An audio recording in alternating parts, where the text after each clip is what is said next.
Hi viewers, ఈరోజు మనం equal remuneration act సమాన ప్రతిమూల్య చట్టం గురించి తెలుసుకోబోతున్నాము. సో జూనియర్ పర్సనల్ ఆఫీసర్కి సంబంధించినటువంటి రిక్రూట్మెంట్ ప్రాసెస్ అనేది ఎన్పిడిసిఎల్ నోటిఫికేషన్ వేయడం జరిగింది. సో దాంట్లో ఈ యొక్క యాక్ట్స్ గురించి పెట్టడం జరిగింది. సో దానికే కాకుండా డిఫరెంట్ ఎగ్జామ్స్ కూడా ఇది ఉపయోగపడుతుంది మనకి. సో ఇక్కడ చూడండి, అసలు ఈ యొక్క యాక్ట్ యొక్క ప్రధాన ఉద్దేశం ఏంది? సమాన ప్రతిమూల్య చట్టం అంటే సమాన పనికి సమాన వేతనాన్ని అందించడం అనేది ఈ చట్టం యొక్క ప్రధాన ఉద్దేశం. 1976 నుంచి ఈ చట్టాన్ని ఇంప్లిమెంట్ చేస్తున్నారు. 1975లో ప్రెసిడెంట్ ఆఫ్ ఇండియా ఒక ఆర్డినెన్స్ జారీ చేయడం జరిగింది ఈ చట్టానికి సంబంధించి. సో ఆర్డినెన్స్ని పార్లమెంట్లో 6 నెలల లోపుగా మనకి జనరల్గా తెలుసు దాన్ని ఆమోదించాలి. సో 1976లో నుంచి దీన్ని ఇంప్లిమెంట్ చేస్తున్నారు. సో ఇది ఎప్పుడైతే అమల్లోకి వచ్చిందో 3 సంవత్సరాల లోపుగా ప్రతి సంస్థ కూడా ఇది అమల్లోకి వచ్చినటువంటి 3 సంవత్సరాల లోపుగా ఖచ్చితంగా ప్రతి సంస్థ కూడా దీన్ని అమలు చేయాలి అనేది ఇక్కడ ప్రధాన ఉద్దేశం. సో దీని ఉద్దేశం ఏంటంటే ఇక్కడ పురుషులు కానీ స్త్రీలు కానీ కార్మికులుగా సమాన ప్రతిమూల్యాన్ని చెల్లించడము. అంటే పురుషులని ఎక్కువగా స్త్రీలకు తక్కువగా రెమ్యునరేషన్ అనేది ఇవ్వకూడదు. అది డైలీ వేస్ ఇచ్చినా నెలవారీ ఇచ్చినా అంటే బేసిక్ వేజెస్, జనరల్గా వేజెస్ కావచ్చు, శాలరీస్ కావచ్చు. సో వాటిలో డీవియేషన్స్ అనేవి చూపించకూడదు. In terms of discrimination based on the sex, అంటే పురుషుడని స్త్రీ అని అలా డిస్క్రిమినేషన్ అనేది చూపించకూడదు అని ఈ యొక్క చట్టం చెప్తుంది. సో ఇక్కడ చెప్పిన పురుషుడు లేదా స్త్రీ అను ఆధారంపై స్త్రీల పట్ల విభేదం అనేది చూపరాదు అని చెప్తున్నారు. సో ఇక్కడ చెప్పారు, ఇక్కడ 3 years from passing of the act. ఈ యాక్ట్ అనేది పాస్ అయిన తర్వాత 3 సంవత్సరాల లోపుగా ప్రతి ఒక్క రాష్ట్రం, ప్రతి స్టేట్ కూడా ఈ యొక్క చట్టాన్ని అమలుపరచాలి ఖచ్చితంగా. అంటే సెంట్రల్ గవర్నమెంట్, ఇక్కడ ఎవరు దీన్ని అమలుపరిచేది? సెంట్రల్ గవర్నమెంట్ కావచ్చు, స్టేట్ గవర్నమెంట్ కావచ్చు.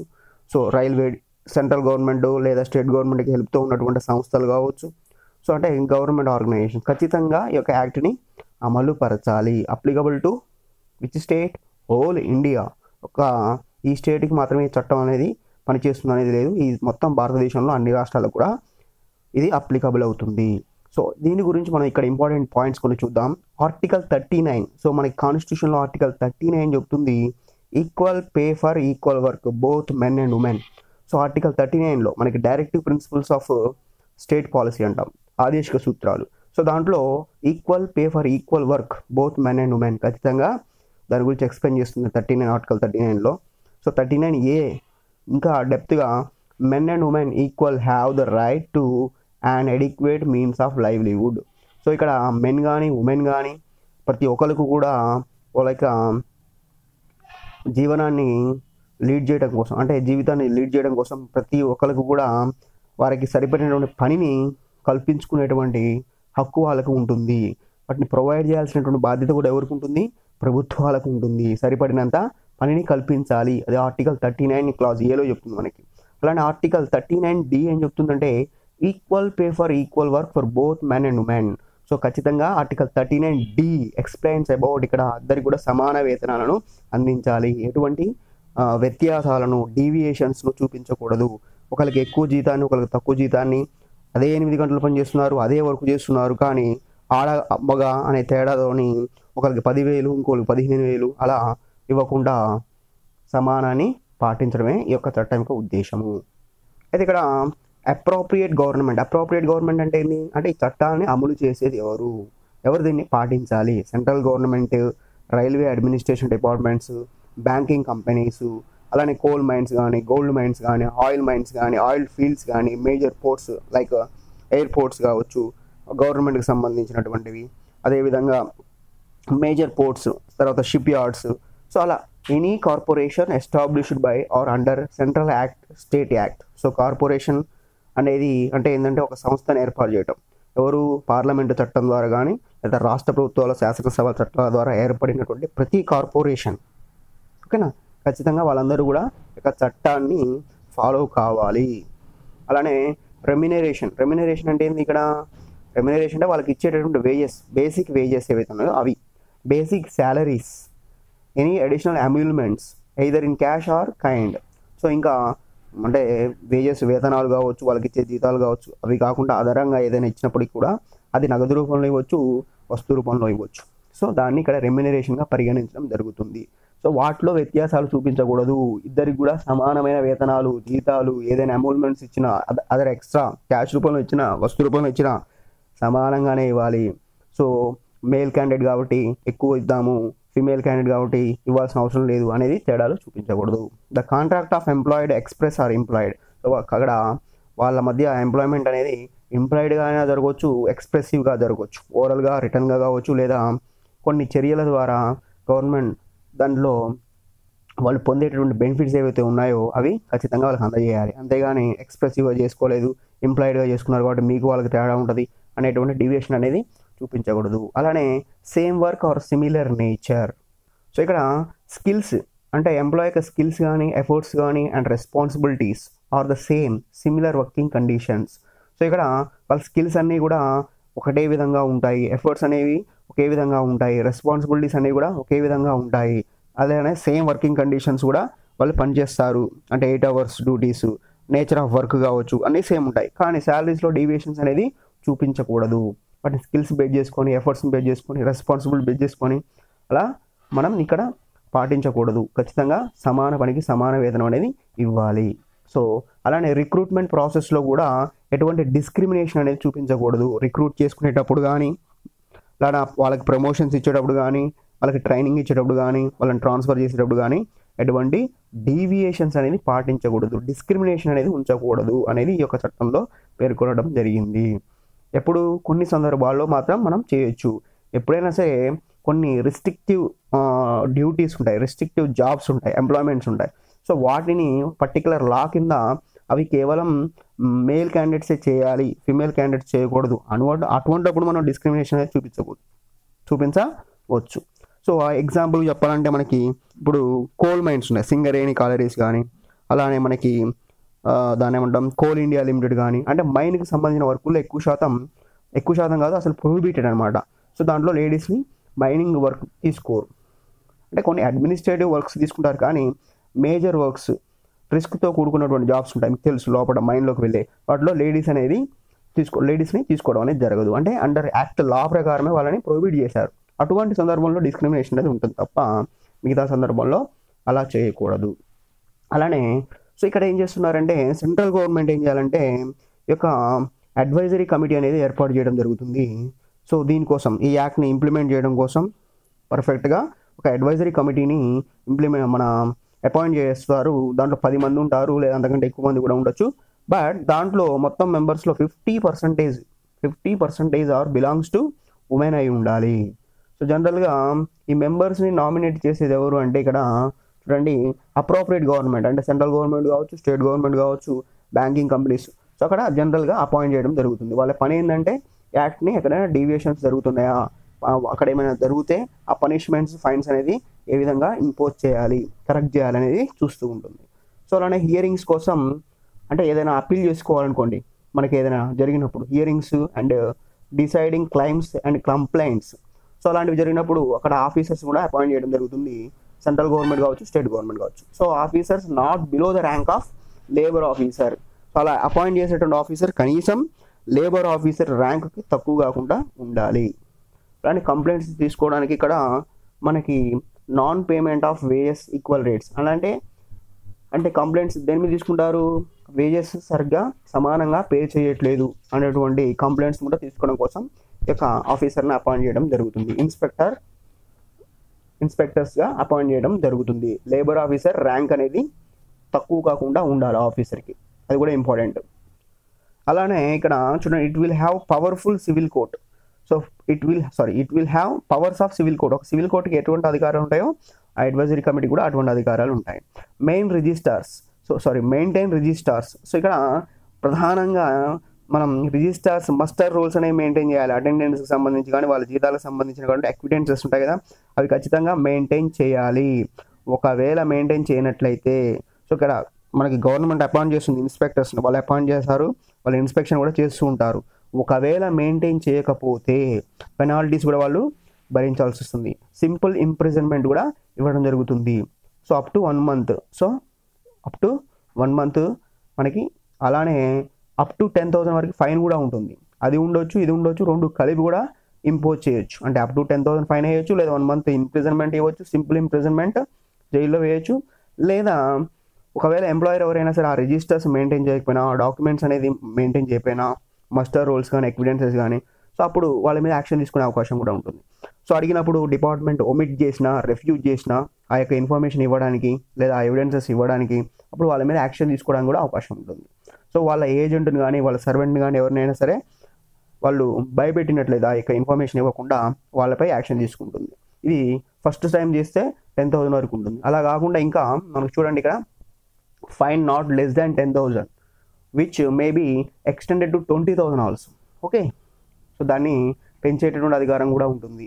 అలానే ఇంప్రిజన్మెంట్ కూడా కేవలం 3 months మాత్రమే కాదు, దాన్ని 1 year వరకు కూడా చేసే అవకాశం ఉంటుంది. 1 month 3 months మాత్రమే కాదు, అప్ టు 1 year వరకు కూడా ఎక్స్టెండ్ చేయొచ్చు. ఫస్ట్ అఫెన్స్ కింద దాన్ని భావిస్తే, ఫస్ట్ సారి తప్పు చేసినట్లయితే. రెండో అఫెన్స్ కింద తప్పు చేసినట్లయితే ఇక దాన్ని 2 years వరకు కూడా పెంచే అవకాశం ఉంటుంది. ఓకేనా, ఆ జైలు శిక్ష అనేది అది కూడా ఇక్కడ చూసుకోవాలి. If employer makes any recruitment in contravention to the provisions of this act, makes any payment of remuneration at unequal rates. అంటే ఏం లేదు ఇక్కడ, ఎవరికైనా సరే సమాన వేతనం అనేది ఇవ్వకుండా డీవియేషన్స్ అనేది చేసినట్లయితే, ఈక్వల్ రేట్స్ మెయింటైన్ చేయనట్లయితే, కాంట్రవెన్షన్స్ చూపించినట్లయితే ఈ యాక్ట్కి సంబంధించి అది విరుద్ధం అవుతుంది. కాబట్టి వాళ్ళపై యాక్షన్ తీసుకోవచ్చు. సో మెన్ ఎంప్లాయీ అని ఉమెన్ ఎంప్లాయీ అని అలా డిస్క్రిమినేట్ చేసినట్లయితే, ఎందుకంటే అందరూ సేమ్ సమాన పనికి సమాన వేతనం అనేది ఇవ్వాలి. సో అతను పనిచేసే పని గంటలు, ఇతను పనిచేసే పని గంటలు, అతను పనిచేసే నేచర్ ఆఫ్ జాబు, ఇతను పనిచేసే నేచర్ ఆఫ్ జాబు రెండు సమానమైనప్పుడు పేమెంట్లో ఎందుకు తేడా ఇవ్వకూడదు అలా.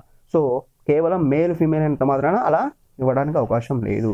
సో ఇలాంటివి ఒమిట్ చేసినట్లయితే, సో అలానే వాళ్ళ మీద యాక్షన్ తీసుకోమని సెంట్రల్ గవర్నమెంట్ ఇక్కడ చెప్పాడు, omit or fails to carry out any direction made by appropriate government. Central government కానీ స్టేట్ గవర్నమెంట్ కానీ ఏదైనా యాక్షన్ తీసుకోమని చెప్పి వాళ్ళకి చెప్పినట్లయితే, దాన్ని ఒమిట్ చేసినట్లయితే వాళ్ళకు కూడా పనిష్మెంట్ అనేది ఇవ్వడం జరుగుతుంది. ఆ డైరెక్షన్స్ కంపల్సరీగా ఫాలో కావాలి. అంటే ఇక్కడ ఏంది మనకి ఇంపార్టెంట్ పాయింట్స్, ఆబ్జెక్టివ్స్ ఏంది, యాక్ట్ యొక్క ఆబ్జెక్టివ్స్ ఉంటే to pay equal remuneration to men and women, to prevent discrimination on the grounds of sex against women in the matters of employment. So ఎటువంటి డిస్క్రిమినేషన్ అనేది బేస్డ్ ఆన్ ద జెండర్ అనేది చూపించకూడదు. So equal payment for equal men and women, ఇద్దరికి కూడా సమానంగా వేతనాలు ఇవ్వాలి. To provide increasing opportunity for women, ఉమెన్కి ఇంకా ఆపర్చునిటీస్ అనేవి పెంచడం కోసం ఆ యొక్క అడ్వైజరీ కమిటీస్ ఏదైతే ఉందో అది దోహదం చేయాలి. To set up advisory committees to promote employment opportunities for women. So employment opportunities అనేవి మహిళలకు పెంచడం కోసం ఆ యొక్క అడ్వైజరీ కమిటీ అనేది, సలహా కమిటీ అనేది సెంట్రల్ గవర్నమెంట్ ఏర్పాటు చేసుకోవాలి. అలానే the ministry of labour and central advisory committee responsible for enforcing this act. So ఎవరు దీన్ని ఎన్ఫోర్స్ చేసేది, ఇంప్లిమెంట్ చేసేది అంటే ministry of labour and central advisory committee. మీరు ఒకసారి ministry of labour and central advisory committee websites open చేసుకొని information update చూసుకోవచ్చు కావాలంటే. ఈ యాక్ట్ అనేది ఇంప్లిమెంటేషన్ అనేది 2 లెవెల్లో జరుగుతుంది, central and state government. Central లెవెల్లో central government appoints labour enforcement officers as inspectors. So they are implementing and enforcing the particular act. State లెవెల్లో లేబర్ డిపార్ట్మెంట్స్ ఉంటాయి, మనకు తెలుసు. అఫీషియల్గా లేబర్ ఆఫీసర్స్ అంటుంటాము. సో లేబర్ ఆఫీసెస్లో లేబర్ డిపార్ట్మెంట్కి సంబంధించినటువంటి ఆఫీసర్స్ దీన్ని ఇంప్లిమెంట్ చేస్తారు.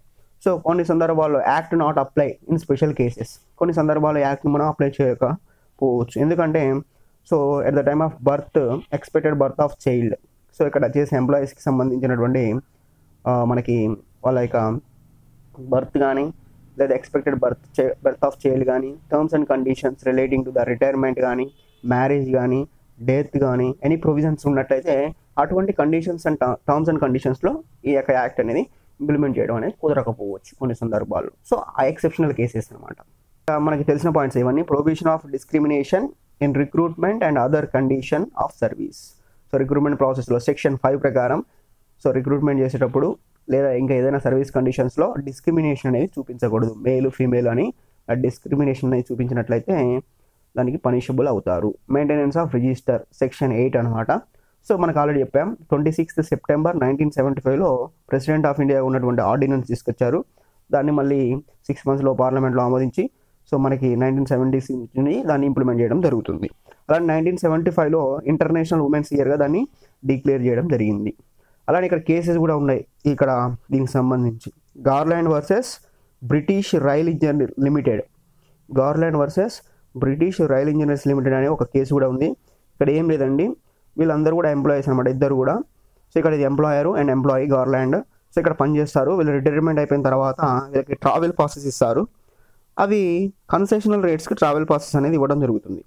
అది ఇక్కడ ఓన్లీ మేల్ క్యాండిడేట్స్కి ఇచ్చి ఫీమేల్ క్యాండిడేట్స్కి దాన్ని ఇవ్వడం అనేది జరగదు. అప్పుడు ఏం చేస్తారంటే ఇక గార్లాండ్ అనే ఆమె అంటే ఫీమేల్ క్యాండిడేట్ కేసు వేయడం జరుగుతుంది.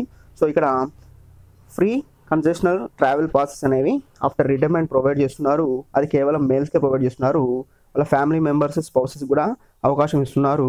కానీ ఫీమేల్ ఎంప్లాయీస్కి అలా ఇవ్వట్లేదు కాబట్టి సో ఈమె ఏం చేసిందంటే కోర్టులో కేసు వేయడం జరిగింది. Because there is a discrimination between the male and female employees. So after retirement it is under already service కండిషన్స్లో ఉన్నాయి కాబట్టి సో మాకు కూడా అవి కల్పించాలని చెప్పి కేసు వేయడం జరిగింది. సో అలానే పిక్స్టోన్ వర్సెస్ ఫ్రీమ్యాన్స్ పిక్స్టోన్ వర్సెస్ ఫ్రీమ్యాన్స్ అనే కేసులో ఒక వేర్ హౌస్ ఆపరేటర్గా ఇక్కడ ఒక 2-3 ఎంప్లాయీస్ పనిచేయడం జరుగుతుంది. సో అయితే వాళ్ళ వర్క్ అనేది అంతా same, working hours same, work nature same, కానీ వాళ్ళకి పే రేట్స్లో డిఫరెన్షియేషన్ అనేది ఉండటం జరుగుతుంది. అప్పుడు ఇక్కడ పిక్స్టోన్ అనేటువంటి పర్సన్ కేసు వేయడం జరుగుతుంది. సో అతనికి ఫేవర్గా కోర్టు అనేది తీర్పు ఇవ్వడం జరుగుతుంది. ఇంకో ఇంపార్టెంట్ పాయింట్ ఏంటంటే ఇక్కడ చూడండి సెక్షన్స్ ఎన్ని ఉన్నాయంటే దీంట్లో మనకి 18 సెక్షన్స్ ఉంటాయి. చిన్న చట్టం, ఇది చాలా చిన్న చట్టమే, 18 సెక్షన్స్ ఉంటాయి. సో ఇక్కడ మనం మెయిన్ ఫోకస్ చేయాల్సింది ఏంటంటే ఈక్వల్ రెమ్యునరేషన్, అంటే ఇక్కడ అందరికీ సమాన పనికి సమాన వేతనం ఇవ్వాలి, ఎటువంటి డీవియేషన్స్ చూపించకూడదు. Prevent discrimination, so male female అనే డిస్క్రిమినేషన్ అనేది చూపించకూడదు, కాన్స్టిట్యూషన్లోనే అది చూపించకూడదు అని మనకి చెప్పడం జరిగింది. So employer under section 2 sub clause C ప్రకారం పేమెంట్ ఆఫ్ గ్రాట్యుటీ యాక్ట్ 1972లో ఎంప్లాయర్ అంటే ఏమైతే డిఫైన్ చేశారో సేమ్ ఇక్కడ ఈక్వల్ రెమ్యునరేషన్ యాక్ట్లో కూడా అదేగా భావించాలి. ఎంప్లాయర్ అంటే పేమెంట్ ఆఫ్ గ్రాట్యుటీ యాక్ట్ 1972లో ఏదైతే చెప్పారో సెక్షన్ 2 సబ్ క్లాస్ సి ప్రకారం లేదా sub clause section 2 sub section C ప్రకారం అదే సేమ్ ఇక్కడ భావించడం జరుగుతుంది. Next section 2 sub section D ప్రకారం మెన్ ఉమెన్ అంటే ఎవరంటే ఇక్కడ ఎనీ ఏజ్ 14 సంవత్సరాలు ఉండొచ్చు, 15 సంవత్సరాలు ఉండొచ్చు, 16 సంవత్సరాలు ఉండొచ్చు, 20 సంవత్సరాలు ఉండొచ్చు, 30 సంవత్సరాలు ఉండొచ్చు. ఇక్కడ మెన్ అయినా ఉమెన్ అయినా ఏ ఏజ్ అయినా కానీ సో ఏజ్తో సంబంధం లేదు. సో ఇక్కడ ఎంప్లాయా కాదా, సో ఎంప్లాయీ అయితే ఎంప్లాయర్ ఖచ్చితంగా దాన్ని పాటించాల్సిందే. ఈక్వల్ పేమెంట్ ఏజెస్ ప్రకారం కూడా డీవియేషన్ అనేది చూపించకూడదు. నెక్స్ట్ సెక్షన్ 2 సబ్ సెక్షన్ జే ప్రకారం వర్డ్స్ అండ్ ఎక్స్ప్రెషన్స్, సో ఈ యొక్క కాంట్రాక్ట్ అగ్రిమెంట్ చేసుకునేటప్పుడు ఉపయోగించినటువంటి పదాల గురించి ఎక్స్ప్రెషన్స్ గురించి మనకి ఈ చట్టంలో పేర్కొనడం జరగలేదు. ఎక్కడ చెప్పారు, ఇండియన్ డిస్ప్యూట్స్ యాక్ట్లో చెప్పినటువంటి పదాలు ఏవైతే ఉన్నాయో అవే ఇక్కడ కూడా అప్లికబుల్ అవుతాయి, అది ఇంపార్టెంట్. నెక్స్ట్ అలానే సెక్షన్ 2 సబ్ క్లాస్ హెచ్ ప్రకారం same work or similar nature, so ఇద్దరికి సమాన పనికి సమానమైనటువంటి స్వభావం కలిగినటువంటి వర్క్ అనేది ప్రొవైడ్ చేసినప్పుడు వాళ్ళకి స్కిల్స్ ఎఫర్ట్స్ అండ్ రెస్పాన్సిబిలిటీస్ అనేవి సేమ్ ఉన్నప్పుడు మనం డీవియేషన్స్ అనేది చూపించకూడదు వేతనాలలో. సెక్షన్ 4 ప్రకారము చూసినట్లయితే duty of employer to pay equal remuneration, ఈ సెక్షన్ కూడా గుర్తుపెట్టుకోండి. Duty of employer to pay equal remuneration under section 4. So దీని ప్రకారం ఎంప్లాయర్ అనేవాడు అందరికీ సమాన వేతనాలు ప్రొవైడ్ చేయాలి. అది ఏ విధంగా అయినా కానీ క్యాష్ రూపంలో కానీ కైండ్ రూపంలో కానీ అంటే వస్తు రూపంలో కానీ ఇవ్వచ్చు. అది ఇచ్చినప్పుడు దాంట్లో వ్యత్యాసం అనేది చూపించకూడదు. Employer shall not reduce remuneration rate, ఒకసారి అపాయింట్ చేసిన తర్వాత సో అపాయింట్ చేసుకునేటప్పుడు ఒక రేట్ చెప్పి అపాయింట్ చేసుకున్న తర్వాత నెలకో 2 నెలలకో మళ్ళీ జీతం తగ్గించడం కానీ చేయకూడదు. పెంచితే పెంచవచ్చు కానీ తగ్గించడం మాత్రం చేయకూడదు. సెక్షన్ 5 ప్రకారము no discrimination while recruiting men and women, so recruit చేసుకునేటప్పుడు జాబ్లో మెన్ ఉమెన్కి డిస్క్రిమినేషన్ అనేది చూపించకూడదు. ఇది మన యొక్క యాక్ట్. ఓకేనా, thank you very much for watching this video.